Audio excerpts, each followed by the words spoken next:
Bonjour à tous et bienvenue sur la chaîne, première vidéo de recherche de panne. Alors on va y aller par étapes et le but du jeu dans la recherche de panne, ça va être de commencer par ce qui est le plus simple possible et après d'escalader à mesure qu'on recherche la panne si on n'a toujours pas trouvé avec les solutions simples.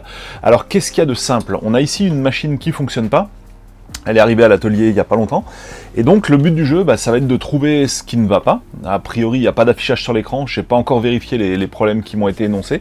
Et donc, on va regarder ensemble ce qui se passe. Et on va donc commencer ce premier chapitre de la recherche de panne par, comme je vous le disais, ce qui est simple. Alors, qu'est-ce qui est simple? Alors, la première chose, la plus simple des simples de simple, c'est débrancher tous les périphériques USB. J'ai déjà vu des machines qui démarraient pas à cause d'une paire d'enceintes qui était branchée en USB, qui était en court-circuit. Du coup, il suffisait de débrancher la paire d'enceintes et la machine remarchait. Donc là, effectivement, c'est pas la peine de commencer à tout démonter si c'est ça. Hein. Là, pour le coup, vous allez perdre du temps pour rien. Alors, ici, la machine donc vient d'arriver à l'atelier. Elle n'a du coup aucun périphérique de branché. Donc effectivement, si c'était un périphérique qui posait problème chez le client, lorsque je vais appuyer sur le bouton Power, la machine va marcher de suite. Je pense pas que ça va être aussi simple, mais on va voir ensemble. Je connais pas encore le résultat. On va vraiment, justement, chercher ensemble et c'est ça qui va être intéressant. Alors, première étape, la plus simple.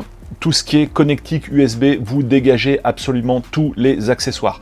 Donc quand je dis accessoires, je veux dire clé Wi-Fi, d'ongles de clavier, d'enceinte, de machin, je veux plus rien.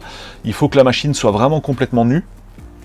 Et on va juste appuyer sur le bouton Power. Alors si on n'a pas de clavier souris, c'est pas grave, on rééteindra la machine proprement si elle démarre correctement.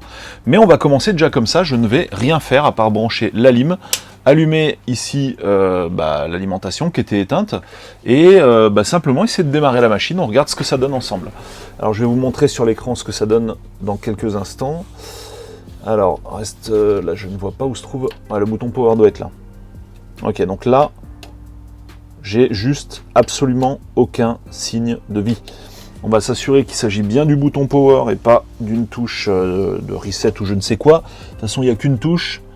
Voilà, il n'y a qu'une touche. Alors effectivement, il y a une touche de reset à côté. Mais la grosse touche que j'appuyais, c'est bien la touche Power. Alors, effectivement, on regarde bien que le cordon arrive dans l'alimentation, qu'il soit bien branché. Alors là, il y a du jus, j'ai aucun doute sur le fait qu'il y ait du jus. Mais il n'y a donc absolument aucun signe de vie. Rien du tout. Alors aucun signe de vie, rien du tout, ça peut être dû à plusieurs choses. Ça peut être dû tout simplement à la touche Power de la tour qui serait mal branchée. Effectivement, si le bouton Power n'est pas branché sur la carte mère, vous pouvez toujours appuyer sur Power, il ne se passera absolument rien, ça c'est clair. Donc on va commencer par cette piste. Aussi, dans la piste des choses simples à regarder, qu'est-ce qu'il y a? Il y a par exemple la mémoire qui peut être enlevée et rappuyée. Tiens là, elle était mal clipsée celle-là. Donc là, la mémoire, juste en appuyant dessus, je l'ai clipsée. Enfin, ça a fait un clic qui n'était pas... elle était mal clipsée en fait, cette barrette. Il y a eu un clic quand j'ai appuyé dessus, vous avez entendu. Mais le problème ne vient pas de là puisque... ce serait vraiment très étonnant. La machine démarre même si la mémoire est mal mise. Hein. Alors bien sûr, autre chose, le connecteur d'alimentation aussi. Effectivement, s'il n'est pas branché sur la carte mère, pareil, ça ne démarrera pas. Et il y en a deux, donc on va trouver le connecteur d'alimentation principal ici. Et on va avoir le connecteur d'alimentation sur la carte mère. Je vais un peu incliner, voilà, la tour ici, qui se trouve là. Voilà, à cet endroit-là, il y a le double connecteur. Et là, pas de doute, il est bien branché. Alors, on va escalader un peu plus haut, comme je vous le disais. Regardez le connecteur d'alimentation, enfin le connecteur du bouton Power de la carte mère. Donc l'idée, ça va être de l'identifier dans la forêt qui se trouve ici. Vous n'allez peut-être pas bien voir. C'est ici que doivent se trouver tous les connecteurs. Je vais les enlever tous. Et je vais repérer ici mon connecteur Power en fait. Hein. Et hop, voilà, Power Switch, Power SW, c'est marqué dessus. Et on va s'assurer qu'il est bien branché au bon endroit. Pour ça, on va se ramasser la notice de la carte mère. J'ai pas l'impression que c'est le bon slot là. Ça ressemble plus à une prise USB qu'autre chose.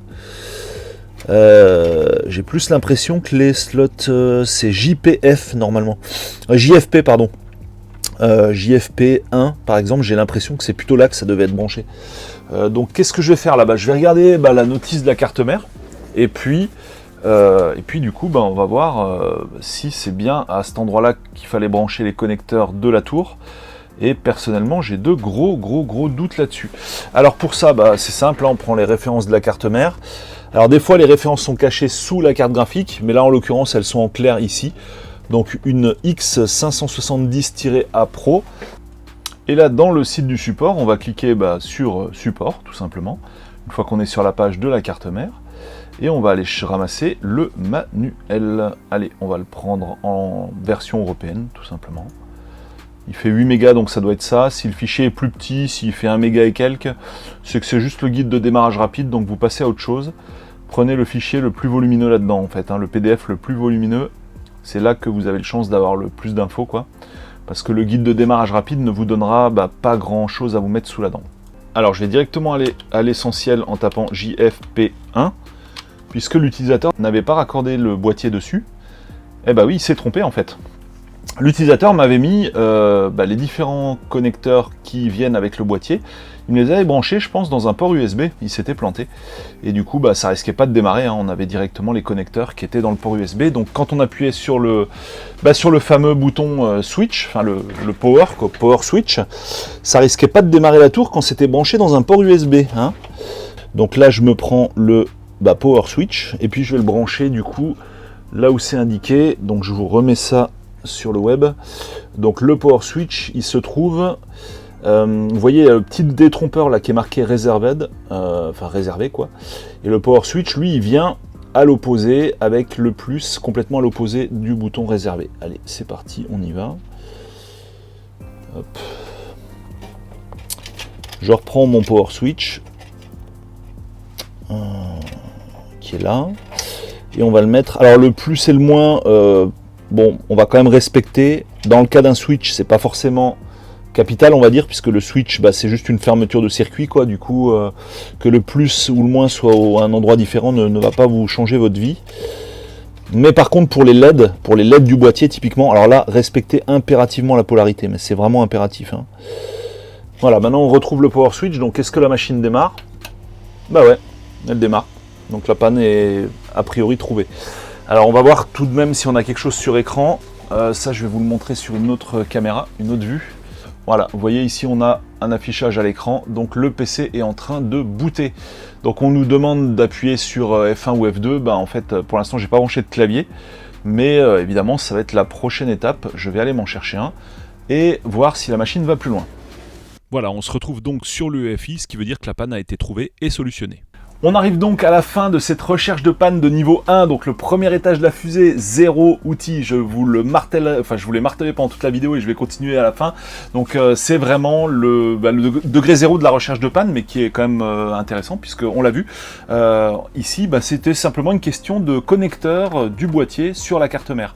Alors pourquoi ce cas de figure est très intéressant et c'est pas du tout volontaire, je suis tombé vraiment dessus complètement par hasard. Parce que le boîtier, ça nous rappelle que le boîtier fait partie des accessoires, au même titre que les prises USB. Donc, c'est-à-dire fait partie de l'ensemble des choses qu'il faut dépouiller quand on commence sa recherche de panne. Alors pourquoi je vous dis ça? Parce que je suis moi-même tombé sur une panne comme ça, où le bouton power du boîtier était légèrement passant, il laissait légèrement passer le courant, alors que normalement il a une résistance infinie lorsqu'on n'appuie pas dessus, et une résistance égale à 0 lorsqu'on appuie dessus. Là il laissait juste un peu passer le courant, et du coup ça entraînait des reboots de la carte mère assez régulièrement. Et au final, là vous allez vous dire, c'est sûr, c'est la carte mère qui reboot, la carte mère est morte. Vous allez changer la carte mère, vous remettez une nouvelle carte mère neuve dans le buffet et vous avez exactement le même problème. Donc ça nous rappelle ce cas de figure que le boîtier est très important et peut faire partie des pannes. Le boîtier peut entraîner une panne sur la machine. C'est pour dire que ça peut arriver et que dans votre recherche de panne, il ne faut pas négliger ce point. Ensuite, deuxièmement, ce que vous pouvez faire toujours sans aucun outil, c'est à l'intérieur de la machine, vérifier l'ensemble des connecteurs, bien les enlever puis les remettre, même comme ça en cas de faux contact, même quand le connecteur est jusqu'au bout, au moins on règle ce faux contact. Surtout également cette manipulation aussi avec les barrettes de RAM que vous allez pouvoir enlever et remettre. Pareil, là s'il y a un faux contact, ça va peut-être le supprimer. Également, vous pouvez souffler sur la barrette de RAM et la remettre, ça va favoriser les contacts. Donc, connecteur d'alimentation du CPU, paf, je vais un peu incliner ça, qu'on voit ça là. Donc là, c'est en fond de panier, je vais vous passer sur l'autre caméra. Voilà, Ici, vous avez le connecteur du CPU, on le voit bien là en fond sur la carte mère. Vous avez également le connecteur d'alimentation générale de la carte mère qui se trouve donc ici. Donc pareil, enlevez-le, remettez-le. Là, les barrettes mémoire, donc ça on en a parlé à l'instant. Également le connecteur d'alimentation de la carte graphique. Forcément, donc dépouiller les accessoires veut dire aussi également, comme je l'ai dit, enlever tous les connecteurs du boîtier, c'est-à-dire les connecteurs des LED, LED disque dur, LED power, touche reset, touche power, vous me dégagez absolument tout ça, et pour démarrer la machine, vous utilisez juste un tournevis et vous faites contact sur le power switch pour démarrer la carte mère. Il faut vraiment enlever tous les accessoires dont la tour fait partie, comme je dis, ce que nous rappelle ce cas de figure. On a un peu fait le tour donc du coup de ce premier étage de la fusée en matière de recherche de panne, c'est-à-dire la recherche sans outils. Si vous avez des idées qui vous viennent, parce que j'aurais pas forcément tout dit, n'hésitez pas, il y a les commentaires qui sont là pour ça, vous pouvez les ajouter. Moi-même, s'il y a des idées qui me viennent entre temps, je le rajouterai dans la description de la vidéo, histoire de compléter cette vidéo. Donc même si vous la regardez, cette vidéo, regardez également la description, il y aura peut-être des add-ons à l'intérieur qui complètent ce que je suis en train de dire là. Donc voilà, on a fait le tour. À la prochaine étape, là cette fois-ci, on va commencer à taper dans les outils. Juste avant de clôturer le chapitre, je voudrais revenir sur les barrettes mémoire. Quand vous testez les barrettes mémoire, il ne suffit pas de les enlever, de les remettre. Si à un moment vous enlevez une barrette et que vous vous rendez compte que la tour démarre, ça ne veut pas forcément dire que la barrette est morte, ça peut vouloir dire que le slot mémoire est mort. Et dans ce cas-là, la barrette, passez-la de l'autre côté, sur l'autre slot, il y en a forcément deux normalement, au minimum, et là vous verrez si c'est vraiment la barrette qui est morte ou si c'est le slot, ça c'est très important. C'est aussi un cas de figure sur lequel je suis tombé. Voilà, on arrive à la fin de cette vidéo, je vous dis salut à tous, je vous retrouverai sur d'autres tutos, mais également sur la suite de cette série de vidéos sur la recherche de panne sur son PC. Salut à tous, à bientôt et merci de m'avoir suivi.